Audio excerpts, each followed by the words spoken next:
Today we want to talk about Sun Yat-sen, who is known as the father of modern China. We want to use the life of Sun Yat-sen from the 1860s to the 1920s as a lens to examine larger changes in Chinese history, especially the end of the Qing Dynasty, the last dynasty in Chinese history, and the question of what type of government should replace it. This last question was a crucial one in the first few decades of 20th century China. But first we need some background on the Qing Dynasty. Importantly, the Qing Dynasty was not a Han Chinese dynasty, but a dynasty ruled by Manchus, a different ethnicity. Thus, it is common to think of the Qing Dynasty as a conquest dynasty, just like when the Mongols and Kublai Khan established the Yuan dynasty. So not only is the Qing the last dynasty in Chinese history, it is also the last conquest dynasty. For the first part of the Qing, from about 1700 through the early 1800s, the Manchu rulers were quite successful. The Qing dynasty did make Han Chinese adapt to certain Manchu customs. Manchus wore their hair shaved on the front and with a braid in the back, known as the queue. Han Chinese did not have this custom. Manchu rulers said to Han Chinese that they could keep their hair and lose their head, or lose their hair and keep their head. This basically meant if they did not shave their head in the front and keep the braid in the back, they'd be killed. This was just one way that the Manchus imposed their rule, and it did cause a lot of resentment among Han Chinese. By the mid-1800s, the Qing dynasty was much weaker. The Qing had to contend with a large-scale internal rebellion at the same time as several wars with European countries. The Qing was able to defeat the internal rebellion, but as a result, the central government was much weakened. It also lost the wars to European powers, who were then allowed more trading privileges in China. In fact, the Qing ceded some territory to Europeans. Hong Kong became a British colony. It would remain so until 1997. By the 1880s and 1890s, a key tension emerged between those in China who wanted to reform the Qing dynasty from the inside so it could continue to rule, and those who called for the end of the dynasty through a revolution. Sun Yat-sen was in the latter category and spent most of his life working for a revolution that would overthrow the Qing dynasty and create a Chinese republic. All this is background to set up the life of Sun Yat-sen. Sun was born in the 1860s in the southeast of China, not too far from Hong Kong. Sun actually spent time as a teenager in Hawaii, where his brother had settled, and he eventually became a fluent English speaker. After returning to China, Sun studied medicine at a school run by Christian missionaries.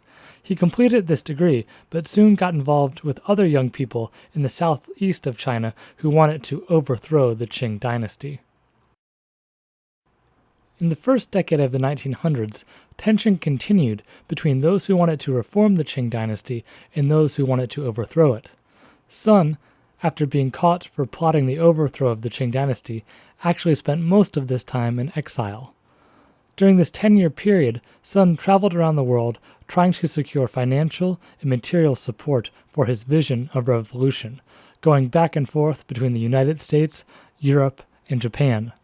In 1904, when Sun was in Tokyo, he founded an organization devoted to the cause of revolution in China called the Tongmenghui. At this time, a number of young Chinese intellectuals and revolutionaries had congregated in Tokyo, and this organization soon gained a large membership, increasing Sun's prestige. In the fall of 1911, there was an uprising in China that grew in scale, eventually leading to the fall of the Qing dynasty in the spring of 1912. The last dynasty came to a close, and there was now the question of what type of government China would have in the future. Interestingly, Sun Yat-sen was on a train going through Colorado when he heard news about the uprising in the fall of 1911. Even though he had worked toward revolution for a number of years, he was not on the ground when it happened. In this picture on the slide, you can see Han Chinese cutting off the queue the Manchus made them wear. This was a very common scene after the end of the Qing Dynasty. Sun Yat-sen soon rushed back to China. However, he had a fundamental problem. He had prestige, but no political, economic, or financial power. He had been out of the country for a number of years and did not have a firm base of support. Even though he was named provisional president of the Chinese Republic, he soon resigned in favor of a key military official. Over the next several years, conflict between Sun Yat-sen and this official increased, and, once again, in 1913, Sun was out of power and went to Japan. In the years after the fall of the Qing Dynasty, Sun Yat-sen reformed his previous organization, the Tongmenghui, into a new one, the Guomindang. In English, we usually refer to the Guomindang as the Nationalist Party. Sometimes you'll see this phrase written with a G at the beginning, and sometimes you'll see it written with a K at the beginning. This refers to the same thing, it's just a different way of expressing the sound in the Roman alphabet. A key idea of the Guomindang was Sun Yat-sen's 3 principles of the people. These stressed nationalism, democracy, and people's welfare. However, and this is important, Sun did not believe that China was ready for democracy at that time. There would have to be a transitional period when the Guomindang was in charge by itself in order to prepare China for democracy. Sun eventually returned to China in 1917, a time when China was increasingly divided by different warlords who competed for power. A central government existed, but only in name, and it lacked real authority. You can see in the map here the territory held by Sun's party, the Guomindang, is the purple color in the far south of the country near Hong Kong. During the remaining years of Sun Yat-sen's life, he tried to unify China under a single national government, but he was never successful. Later, in 1923, Sun Yat-sen formed an alliance with the Chinese Communist Party, the CCP. The CCP had only been founded in 1921, and it did not have that many members. This was an incredibly important step because until 1949, the CCP and Sun Yat-sen's party, the Guomindang, would sometimes be allied and sometimes fight against each other.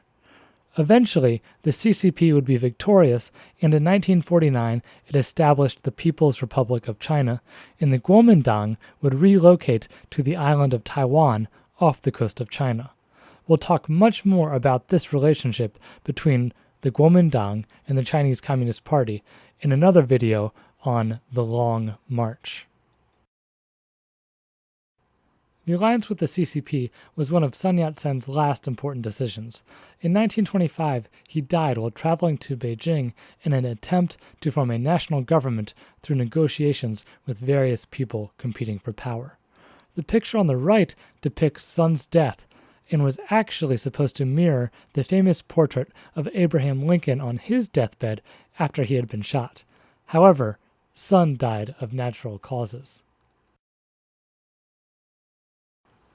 Even though Sun Yat-sen never fulfilled his lifelong goal of seeing China emerge as a republic, and at his death China was more divided than ever, he has an important historical legacy. Today, both the Chinese Communist Party on the mainland of China and the Guomindang government in Taiwan see him as the father of the nation.